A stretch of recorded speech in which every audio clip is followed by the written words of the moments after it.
MRT fam, how are y'all doing? Good morning. Oh, I'm up early. I'm ready to go to work. I'm excited. None of that is true, but I am up and it is pretty early. So, what do we have to talk about today? Hide and go veto. Everybody knows that hide and go veto is one of my favorite competitions on Big Brother. To be honest, I hate 75 to 80% of the competitions on Big Brother. They bore me. I'm just interested in the competitions usually just to see who wins, who gets the power, etc. But Hide and Go Veto is one that I actually just like. I don't know why. I mean, it's a fan favorite. Oh, speaking of fan favorites, I've heard through the grapevine that they're going to do Pressure Cooker again. That should be interesting. But yeah, so we did our Hide and Go Veto. We got to learn a little bit about people's strategies. Joseph was like, "Oh, I don't want to win anything, so I want to put it in the most obvious spot." Like, I'm getting so tired of Joseph. Joseph is an annoying player to me. Skipping ahead. I don't have any notes. I'm kind of skipping ahead. So I guess to begin the episode, Tucker's having different conversations with people about who's the target, who's not the target. He was fed all this information again by Chemo.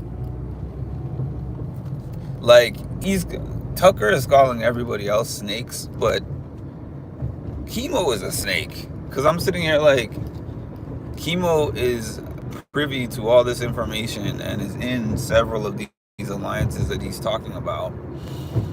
And he's giving all that information to Tucker. But then, when he goes at nighttime and he's talking to T-Core, they're always talking about basically their exit strategy to get Tucker out. So, yeah, I'm sitting here saying, like, okay, Chemo's actually a snake. And he feels like everyone else is a snake. He, as in Tucker, feels like everybody else is a snake. So, I guess Tucker talks to everybody, and then he decides that he wants to target Brooklyn, but he tells Brooklyn and Cam that he wants to target Quinn. And he tells Quinn, "You're not my target anymore. I want to get Brooklyn out of the house." And that was true because he does want to get Brooklyn out of the house. He explained in his diary room entry that it's because even though he doesn't like Quinn and he still wants Quinn out of the house, he doesn't think Quinn is a good game player. I understand his reason for thinking that because Quinn has not played the game well. So now I'm going to get into Hide and Go Veto. Yeah, like I was saying, Joseph said he doesn't want to win Hide and Go Veto because he wants to continue his master strategy of just not winning anything, because that just makes him the GOAT of Big Brother. He thinks that he's like Derek, BB16 Derek or something. Like, I'm just not going to win anything and I'm just going to make my way because nobody thinks I'm a threat. But it's just going to take some time. I think that strategy will get him probably to jury because he's not been really targeted as of yet. All the people that have known strategies are the ones that get targeted, especially modern day Big Brother. Like, playing the game puts you at a high threat level. But yeah, once he gets in the jury, they're going to be like, "Oh, social game. His social game is flawless. He hasn't touched the block. Nobody targets him. I don't want to sit next to him in Final 2. We've seen it happen with plenty of people who don't win competitions. The only way that he's going to make it to Final 2 is if, like, a comp person, and I can only really think of, like, a Tucker, but I don't think Tucker wants... Well, I guess if Tucker had a choice between Joseph or Angela or something, he'd probably take the one who hasn't won any comps. Something else I was gonna say. Okay, so Brooklyn was going through the house in the hide and go veto comp, and she tore up the house. Oh, she tore up the house. She threw clothes everywhere. She did that on purpose. And later on, that would get blamed on Quinn. But then Tucker, because he's the body language expert and, you know, all that good stuff, realized that it was not actually Quinn after blaming him in front of the whole house and getting Cam and all these other people upset at Quinn for throwing the clothes everywhere. You know, Cam did pretty good at hide and go veto. Cam, I was gonna say, Cam was a little bit more interesting in the edit than he is on the actual live feeds. I was like, you know, Cam is not that boring in this particular episode for some reason, but not that that means anything in the grand scheme of things. Yeah, so Tucker, oh, big surprise. I mean, the feeders already knew, but for those who don't watch the feeds, Tucker won the power veto. His hiding spot was the best. I've seen people hide things a lot better in that house. This is not the most strategic hide and go veto, but again, it's not the most strategic cast or season, so no surprise there. So now Tucker's like, when he gets to the veto ceremony, it's like, a lot of you better be prepared to get really uncomfortable. I don't remember if that's exactly the words he used, but something to that effect. I hope that you're seated, because it's about to get really uncomfortable for some of you, something like that. So what ended up happening,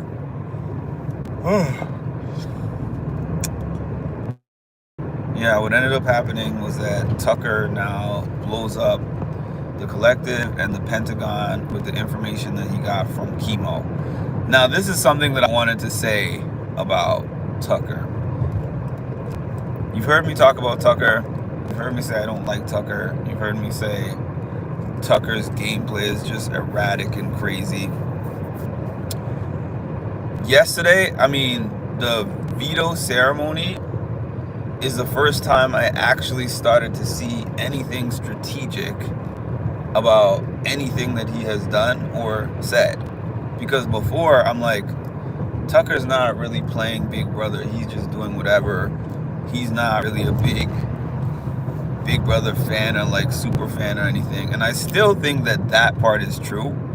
I don't think that Tucker's like a strategist, a super fan. Not strategist part. I don't think he's a super fan. I think that when he started winning the comps, it actually put him in a Michael type of position where his life is on the line every single week. So he has to think ahead. Like, I'm HOH right now, so I have to think ahead. So to hear him say, I think that Quinn is a likely candidate to win next week, and hopefully my move of taking Quinn off the block and then, you know, replacing Quinn with Chelsea buys me like a little bit of time with Quinn. I don't think that he really falsely thinks that Quinn is going to be his best friend in the game. But I think that he's just thinking, what can I do that's going to buy me like 1 or 2 more weeks? And then, because his back is against the wall, I think that he actually feels like his best strategy is to blow up all the alliances in front of the house. Because what do you do when your back is against the wall and everyone wants to target you? Cause chaos. And that's exactly what he's doing. So I actually think, as far as like HOHs are concerned, he might be right that getting out Quinn is not necessarily the greatest move. Quinn does not play this game well, and everybody knows that. Quinn doesn't know how to hold water. Quinn had a terrible HOH. I mean, he gave away the power by telling everybody about the power. Like, he doesn't play the game well. Quinn still said, "Oh yeah, I'm gonna give him the impression that I'm working with him, and then the first chance I get, I'm sending him through the back door." I'm like, why are you always yelling in the diary room, man? Take the volume from a 10 to like a 6 or a 7. We can hear you. There's microphones. I don't know if they tell him to do that, or I don't know if he came in there, just had a game plan, like, I'm going to make sure to get my points across really loud and clear. Yeah. Anyways, that was just a random thought. I'm always on the move, Juanita, unfortunately. I wish I was not, but I am on the move constantly. Yesterday was like a big run-on day where I did I did 10 hours of work.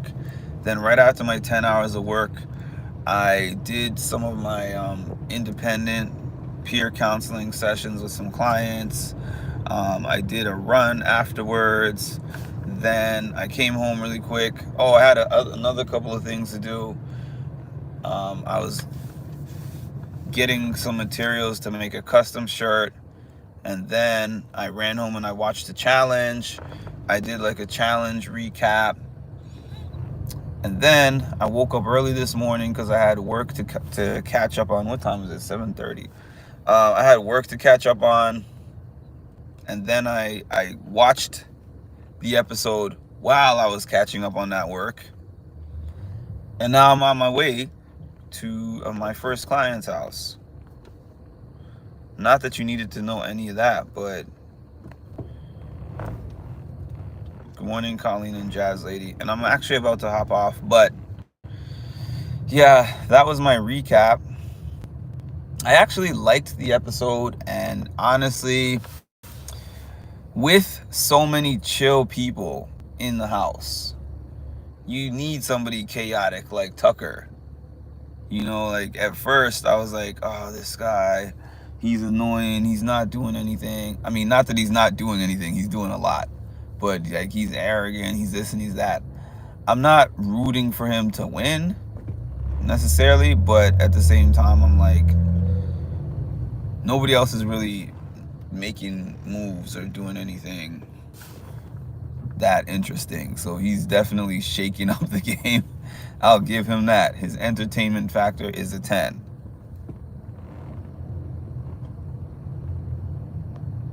I'm home. Yes, I flew home yesterday. Oh, was that from seeing your mom?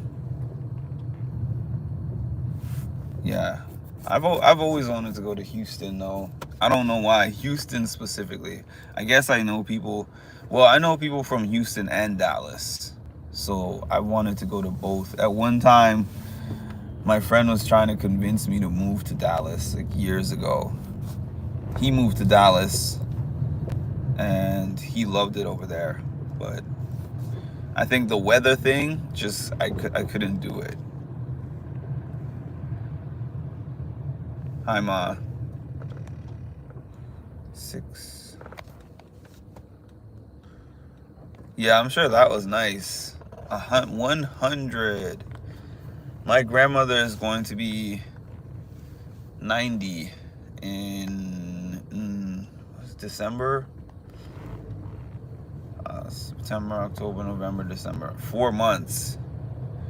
Yeah, she's going to be 90 in 4 months, and we're going to be celebrating. We're going to be celebrating her. Can't wait for that.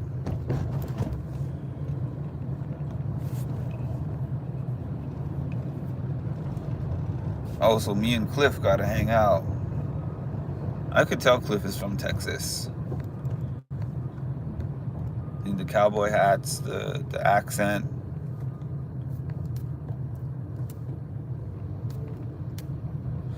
Yeah. Anyways, y'all, thanks for jumping on.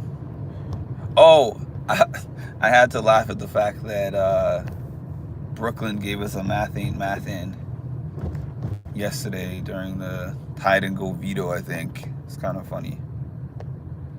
Having a living grandparent. It's not that crazy. I know a lot of people my age with living grandparents. He said that like I was double my age.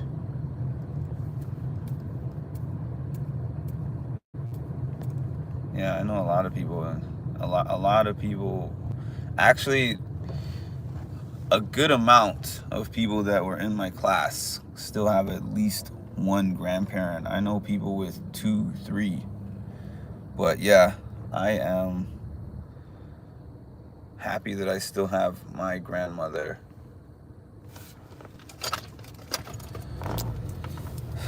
Actually, I got to give her a call today. Yes, like, comment, subscribe, hit the notification bell. Make sure that the math is mathing. Talk to y'all later. See you tonight. Eviction night, my favorite night of any Big Brother week.